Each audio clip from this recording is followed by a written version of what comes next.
mentioned in your speech was that sooner or later they're going to have to come out of college and live with the reality of life and making a living and doing these types of things. There's enough kids in the millennial that have now come out of the colleges. How are they faring? What are they doing? I mean, they're faring poorly. They're shocked. I mean, they're kids who are now suing their colleges. This is an actual lawsuit. Suing their colleges because they're saying, I was promised a job, I was promised an income after I come out of here. Right? The Occupy Wall Street movement was all disenchanted college kids who got out after that lesbian dance theory major and thought they were going to make six figures somewhere. And it turns out nobody pays to watch people theorize about lesbian dance.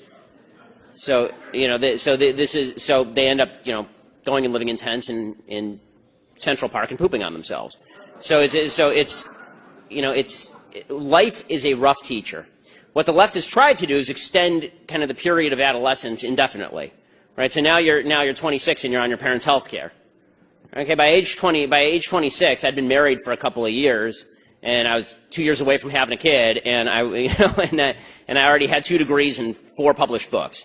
You know, it turns, and by the way, that's actually, I'm not even a success story if you go back 50 years. Right, 50 years by the age of 26, you were supposed to be fully ensconced in your job. You're supposed to have like 3 kids by that point. What we've done is prolonged adolescence indefinitely. And so what Obama's goal is, what the left's goal is, what Bernie Sanders, Hillary, they have the same goal. And the same goal is to extend college out. Right? College is not a place that's kind of a break from reality. College is the new reality. So we have to make all of human life like college. And this is what they think Europe is, which is why Europe is Europe is going to collapse. And it's being invaded by foreign forces, and the barbarians are at the gates, and Europe is going to fall apart, and it is falling apart. So we can play this game, but it's not going to end well. And the problem is that because the education is so poor, instead of reacting against their teachers at college who told them everything was going to be hunky-dory, instead of having the kind of all quiet on the Western Front moment, you know, where the former student goes back to his classroom after World War I, he's in the middle of World War I, he goes back and he yells at his professor and he says, you're telling all these kids the wrong thing. You're telling them that war is awesome. Instead of them going back and yelling at their professors, they say, no, it just shows my professor was right because society is unjust. Right, the lack of my $100,000 salary, that's because society is mean, and so we have to transform the society. And that's why young people, again, 40% back speech codes in American life. This is why I think the last poll was nearing or over 40% of young people are okay with socialism, like the actual socialism, because they don't know anything. They've been taught stupidity, and how they feel is all that matters. I mean, there's a video that's going around the internet getting all sorts of play about income inequality. Income inequality is the stupidest issue. Income inequality means nothing, right? I mean, I have a lot of income inequality with Bill Gates, but I'm doing pretty well, and I don't care that Bill Gates is doing really well. The only thing we should all care about is that there are poor people. We should figure out how poor people can do better, not how to make Bill Gates less rich. But this video is going around and saying, here's a poll of what Americans think the wealth distribution should look like, and here is what the wealth distribution actually looks like. And I watched this video in bewilderment, and young people love it. And I watched this video in bewilderment saying, who told you that you get to tell the universe how wealth is distributed? Right? Who told you that you have a moral say as to how wealth is distributed? It's immoral, it's evil, it's wrong. You're going to have to steal people's labor from them. But people are not told this, and so they think that their own subjective vision of what reality should look like should govern what reality actually looks like, and it's only later, after 80 years of communist failure, that they realize, and hundreds of millions of people dead, that they realize, that was a bad idea. What I said about income inequality is a few things. Number one, the idea that the people who are very, very rich somehow stole from the people who are very, very poor, and that's why they're very, very rich is stupid. Poor people are poor and don't have lots of money to steal. Okay, so the idea that Bill Gates got rich by ripping off a bunch of homeless people. Homeless people were not buying Microsoft, nor was he going to them, forcing Microsoft on them for them to stick into their boxes. Right? Like, that's not how he got rich. The way you get rich in any free functioning economy is by participating in an enormous number of voluntary transactions that benefit both sides. You should care about the question of poverty. You shouldn't care about the question of income inequality. You should care about how do we make poor people rich, not how do we make rich people poorer so that everybody's at the same level. Because that's just you being jealous. That's just you not liking the guy's house next door because it's bigger than your house. And look at that, he has a big house, I have a smaller house, maybe I'll just go rob his place. Right? That's not moral, and it's not decent, and it's also not true. The fact is that while the left decries income inequality, the evils of capitalism, since 1994, the world extreme poverty rate has been sliced in half by increased capitalism and by free markets. Right? I mean, the free markets that are now being bashed left and right, those free markets are the greatest innovation in the history of humanity when it comes to the economy. It's why you have nice stuff. It's why you're not sitting in your backyard right now crafting your own handmade tie from a sheep that you had to shear yourself. I mean, I thought there's a great thing. I mean, just there's a little bit of a caveat on trade. I thought my favorite story of the last few months, there was some guy who decided that he wanted to make himself a BLT and see how much it cost to make the whole thing himself, right? Like from scratch. So he actually went and he bought a cow, and then he like killed the cow, and he went out and he got a pig, and he went out and he milked and made the cheese. He went out and he grew some wheat, and then he milled it, right? This whole thing. It cost him $1,600 to make a BLT, and it took him 6 months. Right? You can go down to your local restaurant and get a BLT for $5 because of global trade and because freedom of income. And the fact is that when people talk about income inequality, what they're really saying is they don't understand how money works. They think that if there's two people in a room, one person with $5, one person with $1, the person with 5 stole from the person with 1. It doesn't ask the question, how did the person get poor? The reality is, if you don't want to be permanently poor in America, it's very, very easy. The Brookings Institute, which is a left-leaning institute, they say you only have to do 3 things. Graduate high school, don't have babies out of wedlock, get a job. That's it. Those are the 3 things. 75% of the people who do those 3 things will end up in the middle class. Not just not poor, in the middle class. Only 2% of people who do those 3 things end up permanently poor in the United States. So the idea that it's the rich people keeping the poor people down, and they're doing it for their own pleasure, their own sick pleasure. Bill Gates says, for sport, he shoots poor people from the balcony of his mansion. It's asinine in every conceivable way. And it's so funny. I did a debate on National Geographic that never aired. It never aired because it was brutal. And it was me against 3, which made it almost fair for them. And it was like Van Jones, and I think Van Jones was on the other side, and some professor from NYU. And it was exactly on this topic.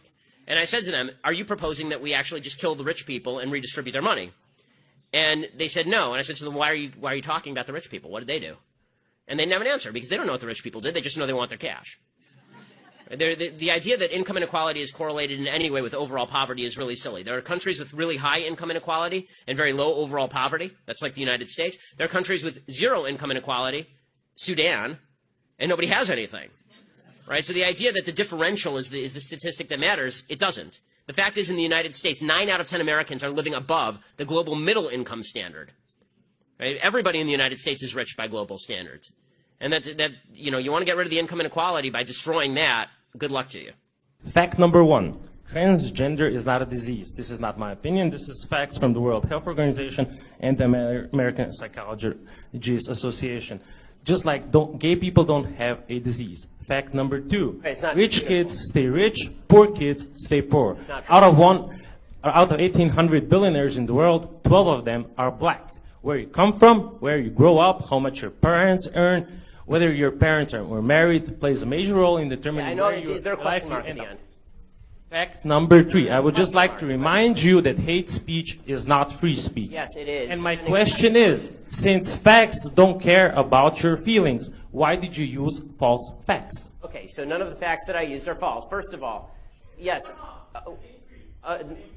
No, okay, first of all, would you like the answer? Okay, so the 3 facts you mentioned, you talked about transgenderism. First of all, until 5 minutes ago, the DSM specifically defined transgenderism as a disorder. It defined it as gender identity disorder, now calls it gender dysmorphia, which doesn't even make sense. It says that depression is the actual problem, not the actual gender disorder, which again does not explain why the transgender suicide rate is upward of 40%, and the actual suicide rate for the rest of the American population is lower than 3%. Okay, so that's number 1. Number 2, you talked about income inequality, and you suggested that all wealth is inherited. This is nonsense. According to the IRS statistics, if you are born into the bottom 20% of wage earners in the United States, you will not be one of the bottom 20% of wage earners in the United States. 90% of people will not be within 15 years. There's tremendous wage mobility in the United States of America. Plus, there is not a group of people who just sit at the very top and stay there. People move up and down, in and out of the 1%. 1% just defines the line of income. It doesn't define the people who are in that 1% of income. I've been in the 1%. I've been out of the 1%. It will happen to lots of people. People who are older tend to be more likely to be in the 1%. They weren't once in the 1%. What happened? Okay, so that's number 2. Number 3, you say hate speech is not free speech. It depends how you define hate speech. The only speech that is not free speech is speech that overtly defends or pushes violence. specifically speech that is generating violence, right? That's the only type of speech that's not hate speech. If I say things you don't like, that's not hate speech. And if you think that it is hate speech, you're a fascist. End of story.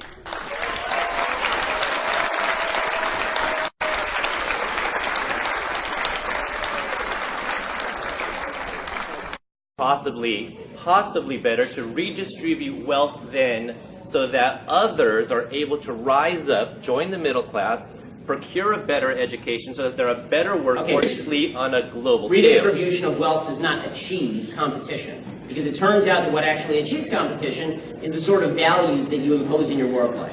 This is why if you have a bunch of people who win the lottery, disproportionately people who are poor and win the lottery end up poor again. The reason people are permanently poor in the United States is not because they don't have money, it's because they suck with money.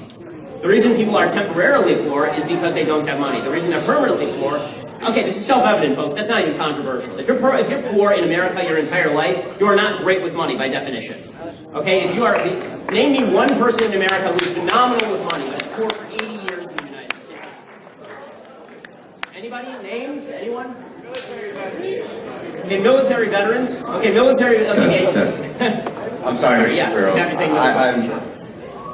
I'm at a point right now, quite frankly, where I'm going to dismiss the students. I know there are other questions that would like to be asked. Why? With all due respect, Mr. Shapiro, Mr. Shapiro represents a narrative that he's providing to all of you guys based off of his opinions, what he believes, and what he wants to share with all of you. I know that the education was there for all of you to understand left side, right side, whatnot, but also the opportunity was allowed for him to impress upon you some of his opinions about certain things. And I think the lesson was there for me to understand and also for all of you to understand.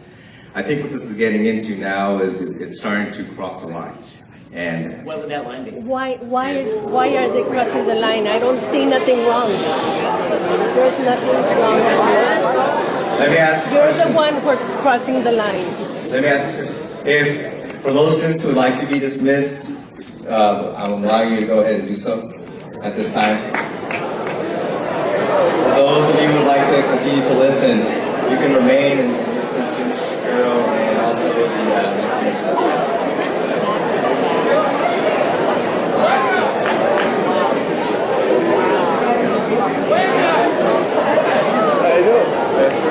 I know.